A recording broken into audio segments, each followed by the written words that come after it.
Is Satya Nadella a good CEO? Today on GrowthShares, we're going to grade Satya Nadella's performance as CEO of Microsoft. The CEO makes all the big decisions for a company, and that plays a big role in whether you should invest in that company for the long run. We're going to examine three big factors: earnings growth, stock growth versus the S&P 500, and stock growth versus the nearest competitor while CEO. Each of these factors will be given a number and a grade from 0 to 99, an F to an A.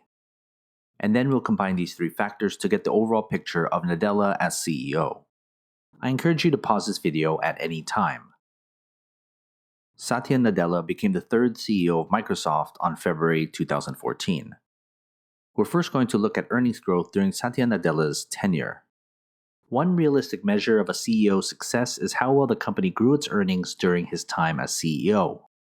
When Nadella took over as CEO of Microsoft, it had earnings of $2.63 per share, adjusted for any stock splits. Today, earnings are at $9.23 per share. That's a 14.96% compounded annual growth rate.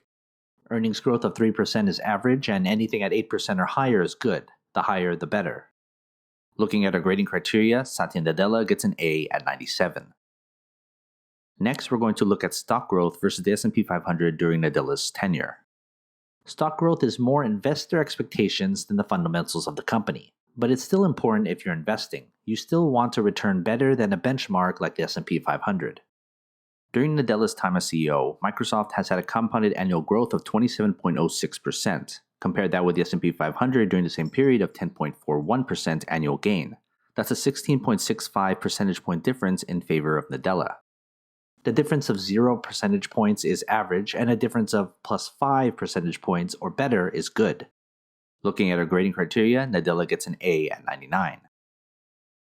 Third, we're going to look at stock growth versus the nearest competitor during Nadella's tenure. The nearest competitor is a company closest in market cap within the same industry. Microsoft's nearest competitor today is Oracle. Microsoft has had a stock growth of 27.06% compounded annually, while Oracle gained 12.88%, a difference of 14.18 percentage points in favor of Nadella. The difference of 0 percentage points is average, and a difference of plus 5 percentage points or better is good. Looking at our grading criteria, Nadella gets an A at 99. Before we get to our overall grade, consider becoming a GrowthShares Patreon member. You'll get access to every grade from every company I've analyzed. It's updated all the time. Go to patreon.com/GrowthShares or click on the link in the description. I place 40% on earnings growth as opposed to stock growth because earnings are a more meaningful measurement. 30% on stock growth versus its nearest competition because that's who a CEO is competing against ultimately. And also 30% on stock growth versus the S&P 500 because if there's a better alternative such as an index ETF, you should go with that.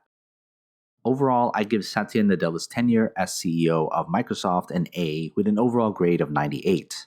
Nadella basically had to bring Microsoft back to the Bill Gates era, as the company has started to stagnate during Steve Ballmer's time as CEO. So far, Nadella has done a good job. But of course, there's a lot more than investing based on the CEO. There's plenty stock analysis videos in my channel. Which CEO should I evaluate next? Comment below. Invest wisely, and as always, take care of your money.